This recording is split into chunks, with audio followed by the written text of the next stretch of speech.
Good morning friends. Make physics interesting में Patil sir का नमस्कार। कल से हम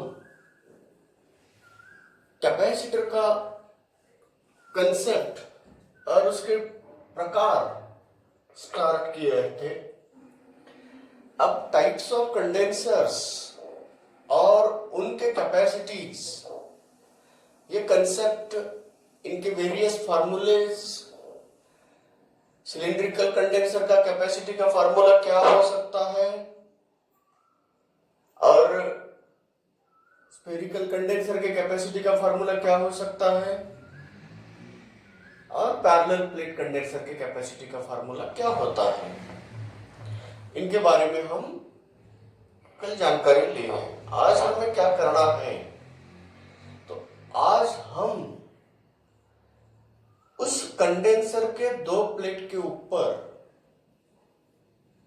किस तरह का चार्ज डिस्ट्रीब्यूशन होता है, ताकि हम उसके ऊपर जो भी प्रॉब्लम्स पूछे जाते हैं, जो भी प्रॉब्लम्स उसके ऊपर बनाए जाते हैं, उस प्रॉब्लम्स को सॉल्व करने के लिए हम चार्ज डिस्ट्रीब्यूशन पढ़ना बहुत इंपॉर्टेंट है। तो distribution of charge on the plates of a parallel plate condenser। तो चलिए, चार्ज डिस्ट्रीब्यूशन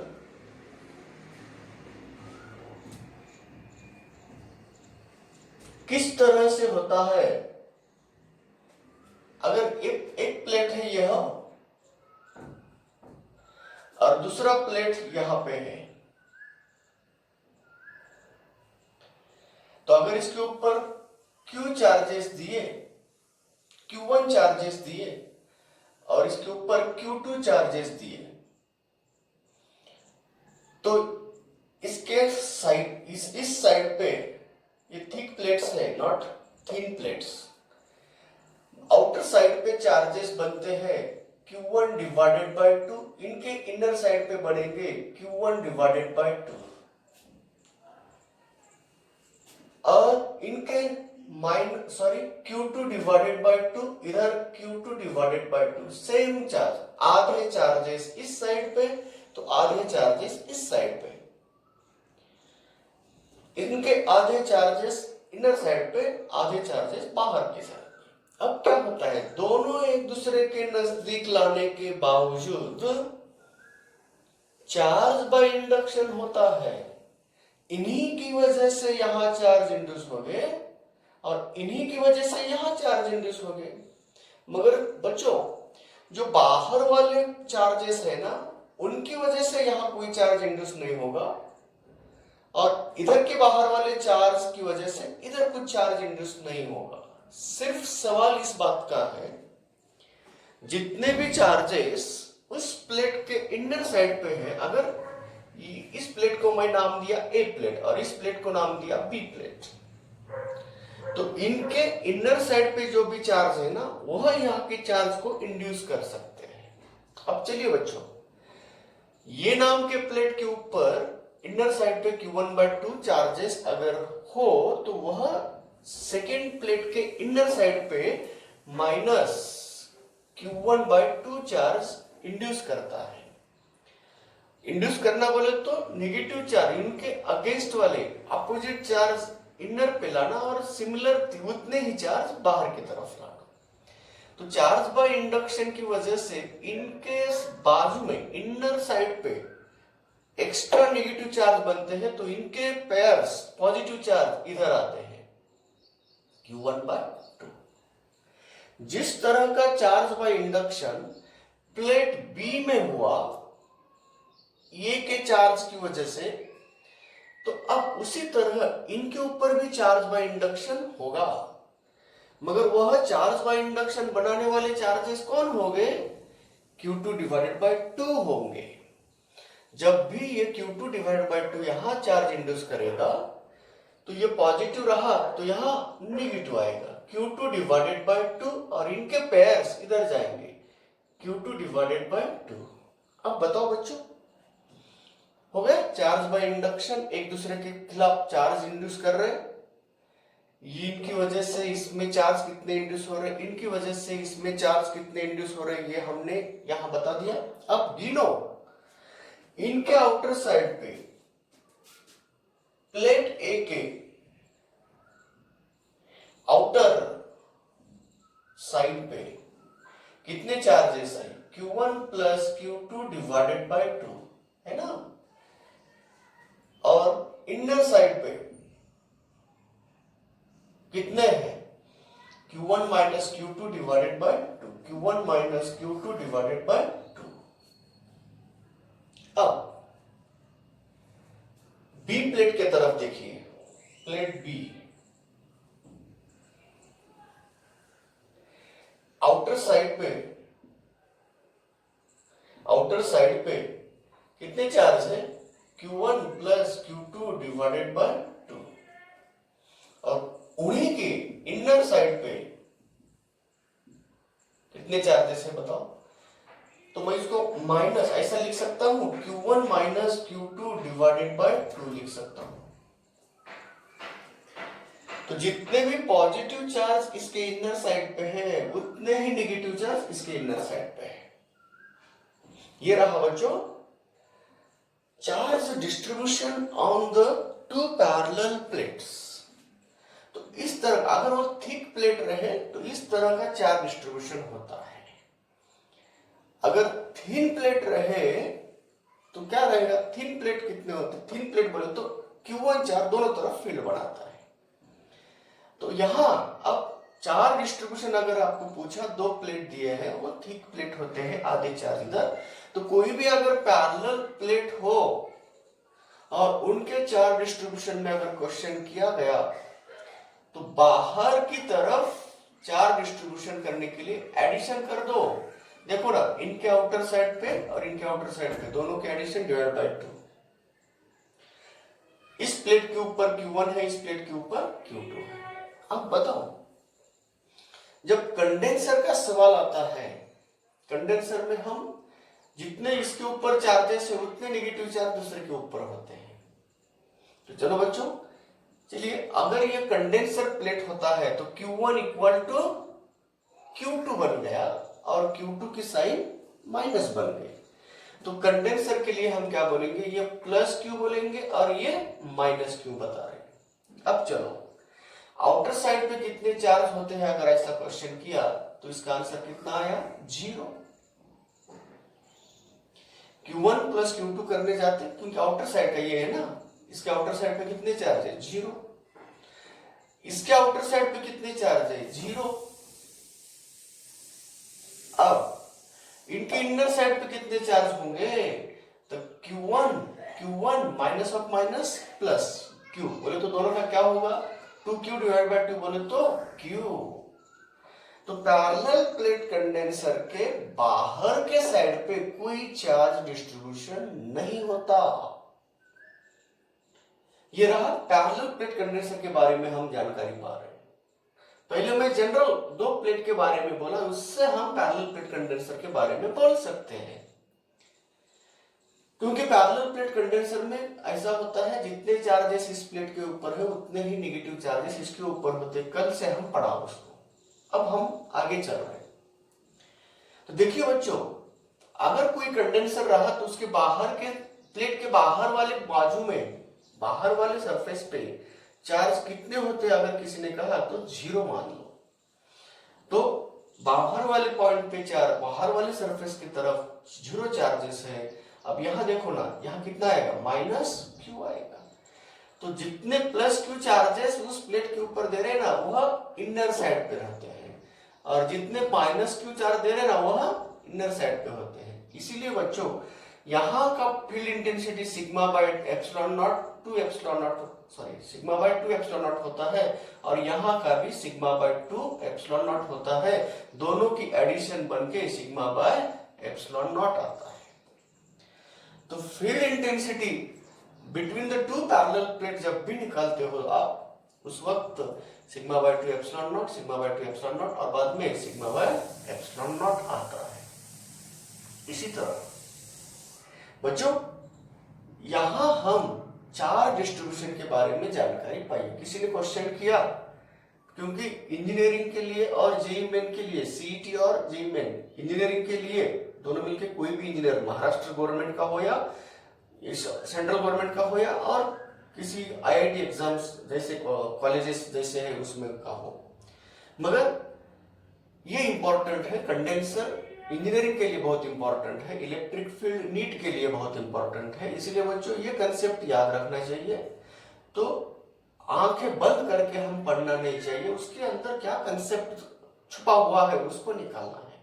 चुप हम क्या करते हैं, कंडेंसर पढ़ाते हैं, निकाल देते हैं और पास हो जाते हैं और निकल जाते हैं मार्केट में। मगर कंसेप्ट, जब हम कंसेप्चुअल जाएंगे ना, तब आपको नॉलेज मिल जाएगा। तो चलो बच्चों, ये कंडेंसर के बारे में चार्ज डिस्ट्रीब्यूशन का इंफॉर्मेशन था। कल हमने कैपेसिटी का एक्सप्रेशन बताया, चार्ज डिस्ट्रीब्यूशन का अभी हुआ। अब कंडेंसर पूरी तरह से हमें उसके बारे में नॉलेज मिल चुका है।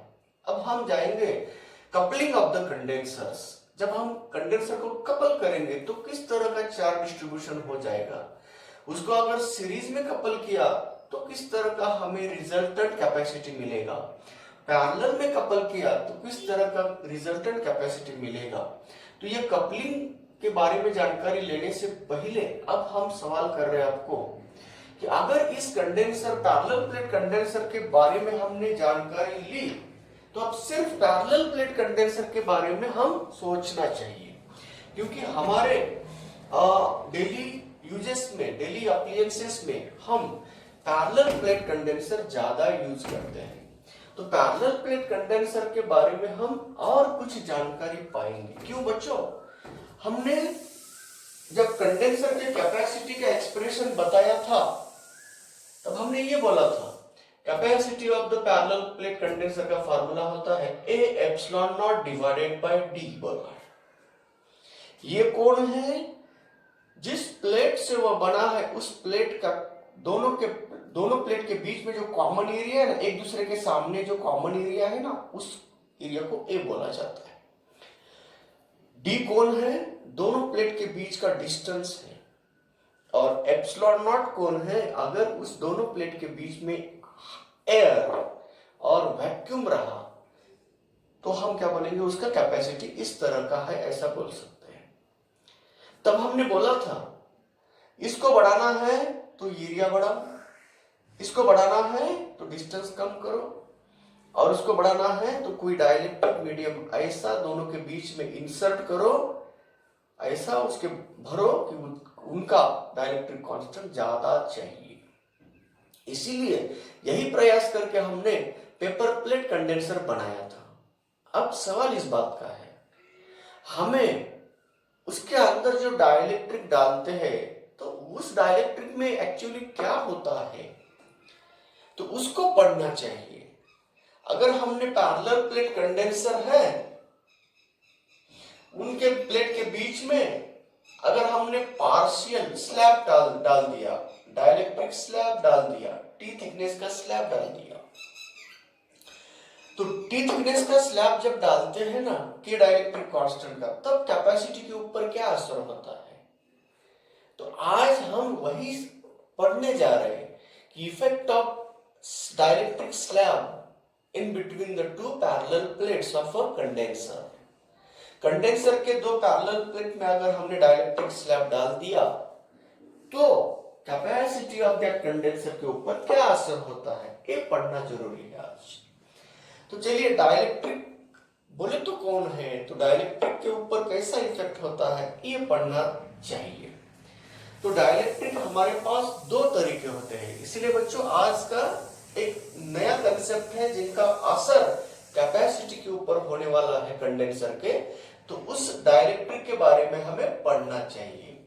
तो चलिए, आज हम डाइलेक्ट्रिक्स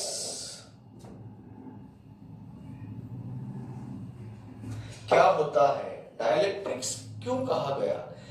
ऐसे कुछ मटेरियल होते हैं बच्चों, नॉन कंडक्टर्स होते हैं, इंसुलेटर्स होते हैं।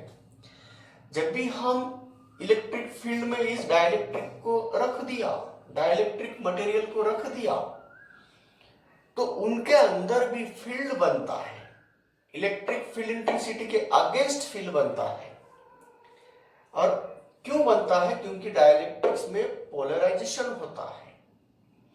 पोलराइजेशन बोले तो उस डाइलेक्ट्रिक स्लैब, अगर डाइलेक्ट्रिक का अगर ऐसा कोई बॉडी लिया, डाइलेक्ट्रिक क्रिस्टल लिया, डाइलेक्ट्रिक ब्लॉक लिया, और डाइलेक्ट्रिक ब्लॉक का अगर ब्लॉक को अगर हमने इलेक्ट्रिक फील्ड में इंसर्ट किया तो उसके एक बाजू में पॉजिटिव चार्ज का लेयर बनना और दूसरे बाजू में नेगेटिव चार्ज का लेयर बनना, तो उसको एक तरफ पॉजिटिव पोल्स, दूसरे तरफ नेगेटिव पोल्स, इसीलिए उसको बोला जाता है पोलराइज्ड हुआ डाइलेक्ट्रिक।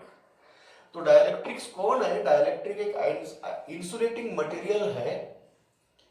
तो जब भी हम उसको इलेक्ट्रिक फील्ड में डालें ना तो उसके अंदर पोलराइजेशन होता है। बोले तो उसके एक बाजू में पॉजिटिव चार्जेस का लेयर बनता है, डिपोजिशन होता है, और दूसरे अपोजिट बाजू में साइड में नेगेटिव चार्ज का डिपोजिशन होता है। तो क्यों होता है? हर डाइलेक्ट्रिक में ऐसा होता है क्या? इसीलिए डाइलेक्ट्रिक के बारे में जानकारी लेना है। तो डाइलेक्ट्रिक दो तरह के होते हैं, polar dielectrics and non polar dielectrics. तो पोलर डाइलेक्ट्रिक्स क्या होता है? तो पोलर डाइलेक्ट्रिक में क्या होते हैं? डाइलेक्ट्रिक मटेरियल है। तो पोलर डाइलेक्ट्रिक कैसा होता है? जैसे कि H2O पानी है, प्योर वाटर, ये इंसुलेटर है बच्चों। हम जो पीते हैं पानी वो नॉन कंडक्टिंग नहीं है, कंडक्टिंग हो सकता है, मगर जो डिस्टिल वाटर है, प्योर वाटर, हम H2O की बात जब करते हैं वह इंसुलेटर है। तो वह हमारे लिए डाइलेक्ट्रिक बनता है। CO2 ये भी डाइलेक्ट्रिक है। तो H2O पोलर डाइलेक्ट्रिक है, CO2 पोलर डाइलेक्ट्रिक है, और N2 नॉन पोलर डाइलेक्ट्रिक है, H2 नॉन पोलर डाइलेक्ट्रिक है। ये क्या होते हैं?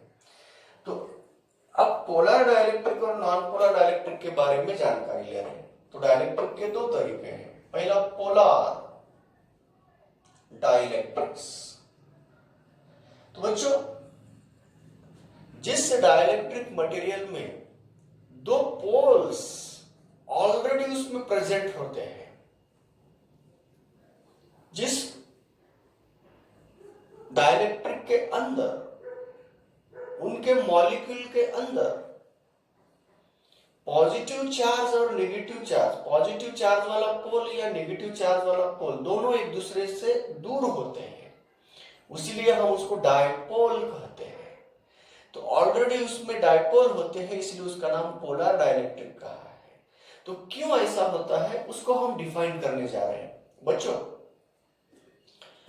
जब भी कोई मटेरियल के मॉलिक्यूल में, देखिए मैं एग्जांपल बोल रहा हूं पोलर डाइलेक्ट्रिक का, H2O, तो यहां दो, एक हाइड्रोजन का एटम है और दूसरा एक ऑक्सीजन का है और दूसरे दो हाइड्रोजन के हैं। ये रहा वाटर का molecule. This is called molecule, combination of two और more than two atoms called as molecule. ये पानी का मॉलिक्यूल है, उसमें एक एटम ऑक्सीजन का है और दो एटम हाइड्रोजन के होते हैं। अब बताइए बच्चों, जब भी एटम होता है उसके सेंटर पे न्यूक्लियस होता है और इलेक्ट्रॉन घूमते हैं। तो इस एटम के अंदर इलेक्ट्रॉन घूम रहे हैं, इस हाइड्रोजन के एटम के अंदर भी इलेक्ट्रॉन घूमते हैं, इसके अंदर भी इलेक्ट्रॉन घूम रहा है। अब बताओ बच्चों, इलेक्ट्रॉन ये पार्टिकल है, नेगेटिव चार्ज पार्टिकल है, तो ये पूरा मिलके एक मॉलिक्यूल है। तो इसमें इनके इलेक्ट्रॉन का कॉन्सेंट्रेशन, इनके इलेक्ट्रॉन का कॉन्सेंट्रेशन और इनके इलेक्ट्रॉन्स का कॉन्सेंट्रेशन, क्योंकि इसमें एक इलेक्ट्रॉन होता है, इसमें एक इलेक्ट्रॉन होता है, इसमें कितने इलेक्ट्रॉन होते हैं? एटॉमिक नंबर कितना है? 16 है या 8 है? तो कितना भी होने तो 8 है। तो इनके जितने भी इलेक्ट्रॉन्स है, इनके जितने भी इलेक्ट्रॉन्स है, इनके एक ही है ना। तो कोई भी मॉलिक्यूल रहा तो ये जानकारी लेना है। किसी भी टाइप का अगर मॉलिक्यूल रहा तो सभी के सभी इलेक्ट्रॉन का किस पॉइंट पे कॉन्सेंट्रेट होता है, जिस पॉइंट पे सभी इलेक्ट्रॉन का पॉइंट ऑफ कॉन्सेंट्रेशन माना है उसको हम नेगेटिव पोल कहते हैं। तो पोलर डाइलेक्ट्रिक में ऐसा होता है, concentration of electrons, gravitational concentration और ग्रेविटी, सभी इलेक्ट्रॉन का सेंटर ऑफ ग्रेविटी कहां है। तो सभी इलेक्ट्रॉन का, क्योंकि मास ऑफ इलेक्ट्रॉन अलग होता है और मास ऑफ न्यूक्लियस अलग होता है, तो इनके अंदर न्यूक्लियस है पॉजिटिव चार्ज, इनके अंदर भी न्यूक्लियस है पॉजिटिव चार्ज, इनके अंदर भी न्यूक्लियस है पॉजिटिव चार्ज, इलेक्ट्रॉन घूमता है, इलेक्ट्रॉन घूमता है, इलेक्ट्रॉन्स घूमते हैं। तो जिस जगह पे सभी के सभी इलेक्ट्रॉन का ग्रेविटी कॉन्सेंट्रेट होता है, सभी इलेक्ट्रॉन वहां ग्रेविटेशनली कॉन्सेंट्रेट होते हैं, तब वहां सबका रिजल्टेंट नेगेटिव चार्ज बनता है, उसको हम बोलेंगे नेगेटिव पोल। और इनका न्यूक्लियस, इनका न्यूक्लियस, इनका न्यूक्लियस, ये सभी तीन के तीन न्यूक्लियस का सेंटर ऑफ ग्रेविटी जहां पे कॉन्सेंट्रेट होता है, तो उसके ऊपर बनता है पॉजिटिव चार्ज। तो जब ये दोनों के concentration point, centre of gravity of electrons and centre of gravity of nuclei, इनकी जब सेंटर ऑफ ग्रेविटी अलग अलग दो पॉइंट पे हो गई, तब वह डाइपोल बनता है। हम इलेक्ट्रिक डाइपोल के बारे में जानकारी पाई है। तो इनका डाइपोल मोमेंट बनता है, ये डाइपोल मोमेंट बन गया। एक मॉलिक्यूल हमारे लिए ये डाइपोल बन के आ रहा है, इलेक्ट्रिक डाइपोल बन के आ रहा है। तो जिस मटेरियल में सभी मॉलिक्यूल के ऊपर ये डाइपोल मोमेंट बनता है, यानी कि each and every molecule of that material will act as the electric dipole, उस मटेरियल का नाम है पोलर डाइलेक्ट्रिक्स। समझ गए? तो पोलर डाइलेक्ट्रिक यानी कि उनके अंदर दो पोल ऑलरेडी है, बन चुके हैं दो पोल। एक मॉलिक्यूल के अंदर दो पोल है, इसलिए उसको हम डाइपोल कहते हैं। तो ये पोल पॉजिटिव क्यों बना? बिकॉज ऑफ कॉन्सेंट्रेशन और centre of gravity of the all nuclei in that molecule. और नेगेटिव पोल कैसे बना? Because of the centre of gravity of the all electrons in that molecule.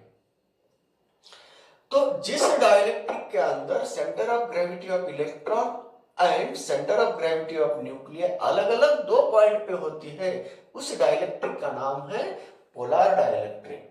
तो उसके अंदर ईच एंड एवरी मॉलिक्यूल हमारे लिए क्या बन रहा है? पोलर डाइलेक्ट्रिक बन रहा है। समझ गए? अब डाइपोल बनता है, ये रहा डाइलेक्ट्रिक पोलर के बारे में, पोलर डाइलेक्ट्रिक के फॉर्म में। तो इसको हम ऐसा लिख सकते हैं, तो ये रहा,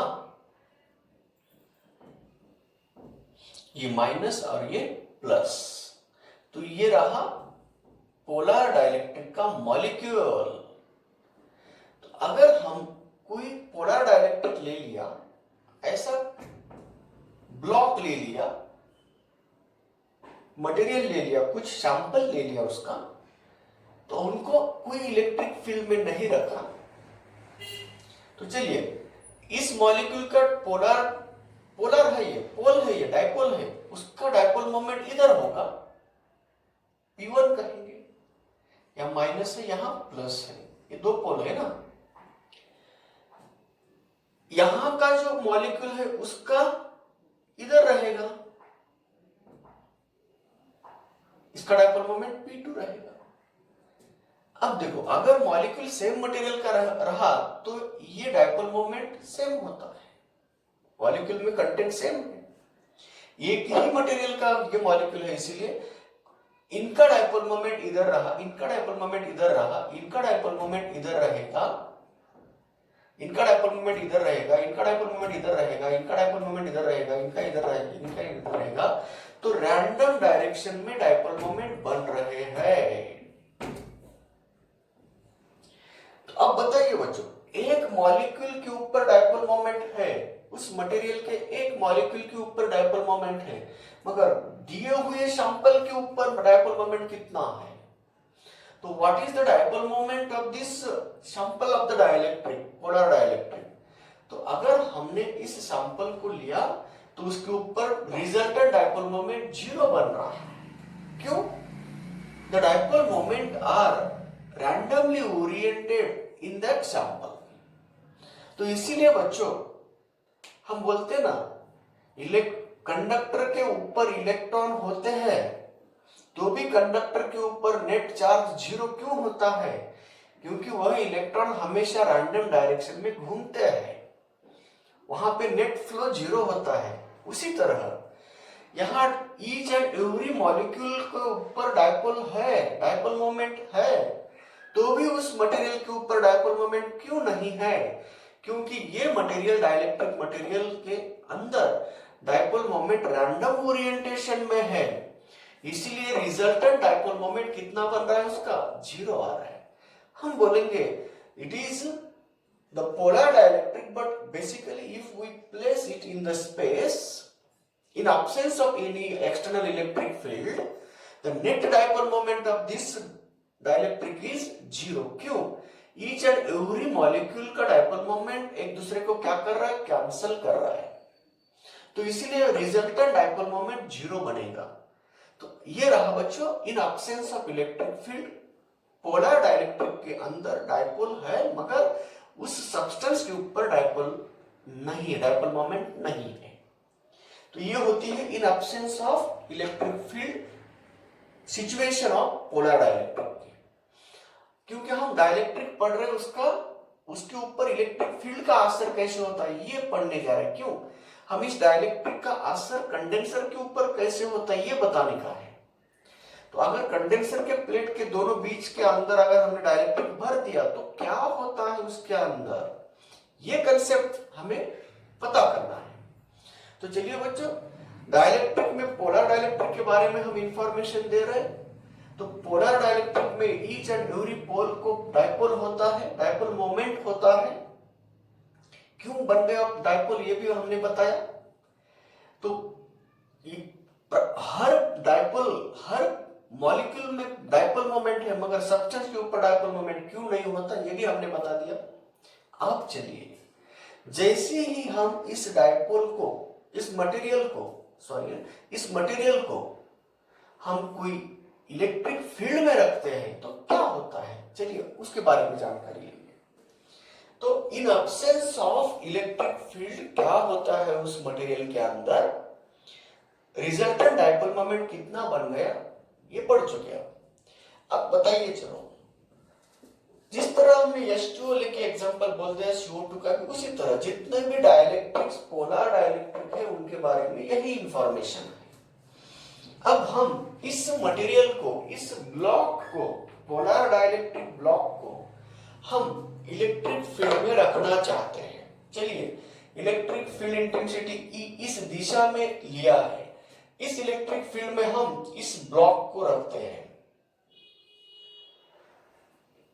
ये डाइलेक्ट्रिक, पोलर डाइलेक्ट्रिक का सैंपल है, ब्लॉक है।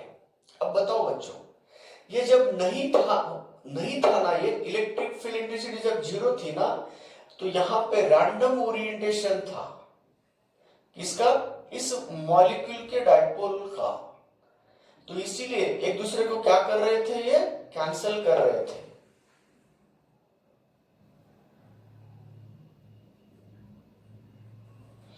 इनका प्लस इधर है, माइनस है, तो इसका प्लस माइनस एक दूसरे को क्या हो रहा था? कैंसिल हो रहा था। इसीलिए ये सिचुएशन है in absence of electric field. ये डाइपोल्स दिखा रहा हूं मैं, इसमें एक प्लस रहेगा, एक minus, plus minus plus minus minus plus minus plus plus minus.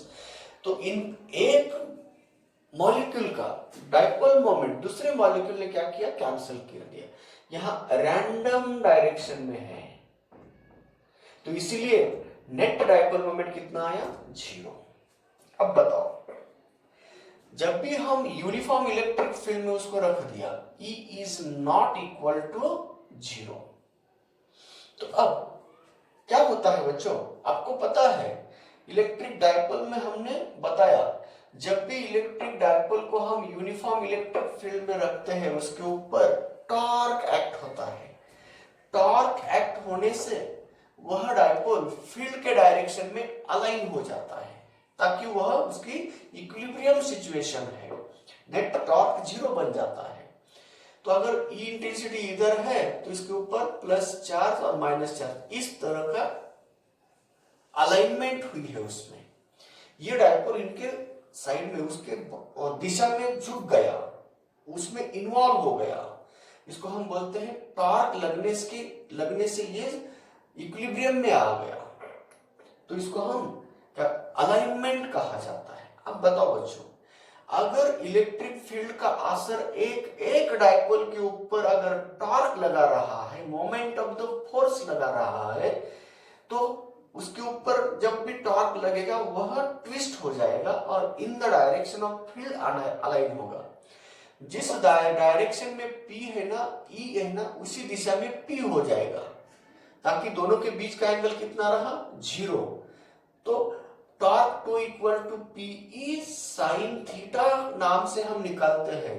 तो जैसे ही थीटा 0 बन गया तो कोई टॉर्क नहीं है। जब कोई टॉर्क नहीं है, इक्विलिब्रियम में आती है, रोटेशनल इक्विलिब्रियम में आते हैं।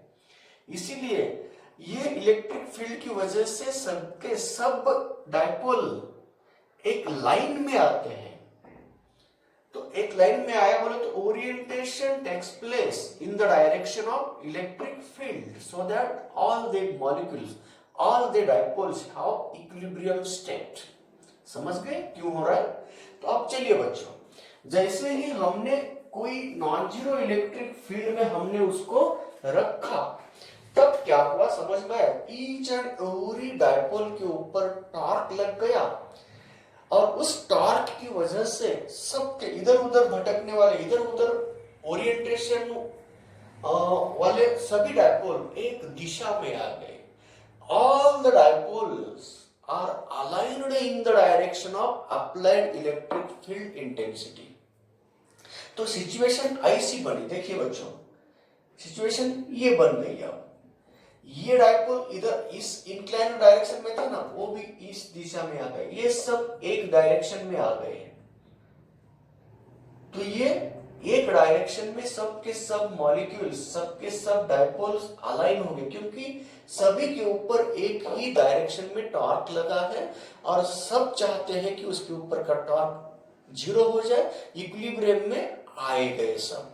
जब सबके सब इक्विलिब्रियम में आते हैं, बताओ बच्चों, सबका पॉजिटिव साइन, पॉजिटिव चार्ज इधर, पोल इधर होता है, नेगेटिव पोल इधर होता है, पॉजिटिव पोल इधर, नेगेटिव पोल इधर, पॉजिटिव पोल इधर, नेगेटिव पोल इधर। देखिए बच्चों, यहां मैं पोल बता रहा हूं, सबका अगर पोल इस तरह से अरेंज हुआ तो बताओ क्या होगा? तो आपके सामने चित्र दिख रहा है कि क्या होगा। तो अब क्या हो रहा है, इसे हम बोलते हैं पोलराइजेशन हो रहा है। देखो, यहाँ एक दूसरे को न्यूट्रलाइज कर दिए, यहाँ एक दूसरे को न्यूट्रलाइज कर दिए, तो बताओ इस सरफेस के ऊपर नेट चार्ज प्लस आया और इस सरफेस के ऊपर नेट चार्ज माइनस आया। यहाँ इस सरफेस के ऊपर कोई चार्ज नहीं था, इस सरफेस के ऊपर, क्योंकि पॉजिटिव भी थे तो निगेटिव भी थे। यहाँ पे इसका पॉजिटिव था तो दूसरे का नेगेटिव था, एक का पॉजिटिव था तो दूसरे का नेगेटिव था, कोई चार्ज नहीं था। यहाँ पे भी कोई चार्ज नहीं था। इस सरफेस के ऊपर इधर के बाजू पे जिधर से हम फील्ड लगा रहे, ये फ्रंट साइड हो गया, ये बैक साइड हो गया। तो फ्रंट साइड पे फील्ड इस दिशा में लगा रहे ना, तो फील्ड के डायरेक्शन के बाजू में अपोजिट चार्ज बनता है, negative charge, deposition of negative charge, layer of negative charge takes place, and दूसरे तरफ से पॉजिटिव चार्ज। इस तरह ये पूरा मटेरियल डायपोल बन गया और इसका डायपोल मोमेंट आएगा, सबका resultant P net dipole moment बोले तो सबका P1 plus P2 plus P3 plus and so on, जितने भी ये है वो। तो बताओ बच्चों, पोलर डाइलेक्ट्रिक के अंदर जब इलेक्ट्रिक फील्ड में नहीं रखा था तब कोई डायपोल मोमेंट नहीं था, क्योंकि रैंडम ओरिएंटेशन में थे सब डायपोल्स। अब जब भी जैसे ही हमने उस मटेरियल को इलेक्ट्रिक फील्ड में लाया, तब सबके ऊपर टॉर्क लगने से सबके सब एक दिशा में अलाइन हो गए, oriented in the direction of intensity हो गए। उसका नतीजा क्या हुआ कि रिजल्टेंट डायपोल मोमेंट बन गया, P नेट बन गया। तो हम बोलेंगे उसको पोलराइज्ड हो गया, एक तरफ नेगेटिव चार्ज बनना, दूसरी तरफ पॉजिटिव चार्ज बनना, polarization of material takes place. तो इस तरह बच्चों ये पोलराइजेशन होता है डाइलेक्ट्रिक मटेरियल। इसका मतलब इसके अंदर फील्ड बन गया कि नहीं, इधर इस दिशा में बन गया कि नहीं फील्ड। ये लेयर अगर नेगेटिव चार्ज का है, ये लेयर पॉजिटिव चार्ज का है, तो इसके अंदर इस दिशा में फील्ड लगा क्या नहीं, बन गया क्या नहीं। अप्लाइड फील्ड इस दिशा में है और अंदर इंड्यूस्ड फील्ड है, इंड्यूस्ड फील्ड है। तो इस इंड्यूस्ड फील्ड को हम क्या बोलेंगे, अपोजिट डायरेक्शन में है तो नेट फील्ड बनाना है, तो फील्ड इंटेंसिटी E के ऊपर बन गया E माइनस E डैश, तो ये नेट फील्ड इंटेंसिटी बन गई। अब बताओ अगर दो प्लेट के अंदर बने हुए फील्ड के ऊपर असर हो रहा है क्या नहीं हो रहा है, हो रहा है। तो इसीलिए जब फील्ड इंटेंसिटी के ऊपर असर होगा तो पोटेंशियल के ऊपर असर होगा, तो कैपेसिटी के ऊपर भी असर होगा क्या नहीं होगा, बिल्कुल होगा। तो इसीलिए capacity of the parallel plate condenser के ऊपर डाइलेक्ट्रिक का इफेक्ट कैसे होता है ये पढ़ना है। तो हम डायरेक्ट फार्मूला लेके जाने वाले हैं, मगर वो कंसेप्ट कैसे बनता है, ये कंसेप्चुअल क्वेश्चन अगर पूछा गया, थ्योरेटिकल क्वेश्चन एम्स जैसे एग्जाम में ऐसे ही क्वेश्चन होते हैं। तो थ्योरेटिकल क्वेश्चन पूछा गया तो क्या हो गया अंदर, तो पोलराइजेशन होगा, क्यों हो गया, तो ये सब कंसेप्ट आपको पढ़ना चाहिए, याद करना चाहिए। तो बच्चों डाइलेक्ट्रिक एक प्रकार का डाइलेक्ट्रिक था, पोलर डाइलेक्ट्रिक। उसमें जब हम पोलर डाइलेक्ट्रिक को यूनिफॉर्म इलेक्ट्रिक फील्ड में रखा तो टॉर्क एक्ट हो गया, orientation of that dipoles takes place in the direction of field so that we get the net dipole moment. तो नेट डाइपोल मोमेंट जब मिलता है इलेक्ट्रिक फील्ड के ऊपर असर होता है। जैसे ही हमने लगाई थी फील्ड, दो प्लेट के बीच में इलेक्ट्रिक फील्ड बनता था ना, तो उसके अंदर अगर डाइलेक्ट्रिक डाल दिया तो ये इंड्यूस्ड हुआ इलेक्ट्रिक फील्ड उसके अगेंस्ट में बन रहा है, तो नेट इलेक्ट्रिक फील्ड चेंज हो गया। तो नेट इलेक्ट्रिक फील्ड कैसे निकाल बताते हैं, पुराना इलेक्ट्रिक फील्ड में से नया फील्ड माइनस करते हैं, तो नेट फील्ड बन गया। नेट फील्ड बदला हुआ है तो पोटेंशियल बदलेगा, क्योंकि पोटेंशियल निकालने के लिए हम ये फार्मूला यूज करते हैं ना, E into distance between plates. तो E into distance between plate, E बदल गया तो पोटेंशियल बदल गया, पोटेंशियल बदल गया तो ऑटोमेटिकली कैपेसिटेंस बदल जाता है। बच्चों इस तरह उस पैरेलल प्लेट कंडेंसर के कैपेसिटी के ऊपर डाइलेक्ट्रिक का असर क्यों हो रहा है, ये रहा। हम डाइलेक्ट्रिक के नॉन कंडक्टिंग मटेरियल है, अगर हमने मेटल डाल दिया तो उसके अंदर ये पोलराइजेशन नाम का कंसेप्ट नहीं होता। मेटल डाल दिया तो अलग असर होता है, मगर डाइलेक्ट्रिक के बारे में ये बहुत इंपॉर्टेंट है। तो इसलिए डाइलेक्ट्रिक का असर कैसे होता है, ये किस डाइलेक्ट्रिक के बारे में हमने इंफॉर्मेशन दिया है, पोलर डाइलेक्ट्रिक में। जब भी हम पोलर डाइलेक्ट्रिक को यूनिफॉर्म इलेक्ट्रिक फील्ड में रखते हैं तब वो पोलराइज्ड बनता है। पोलराइज्ड होना बोले तो एक बाजू में नेगेटिव पोल बनना, दूसरे बाजू में पॉजिटिव पोल बनना, तो एक नेट डाइपोल बनता है। तो dipole moment, net dipole moment इस तरह से हम निकाल सकते हैं। तो ये डाइपोल के फॉर्म में आ जाता है, मगर in absence of electric field इसके ऊपर कोई डाइपोल मोमेंट क्यों नहीं था, ये भी हमने जानकारी पाई है।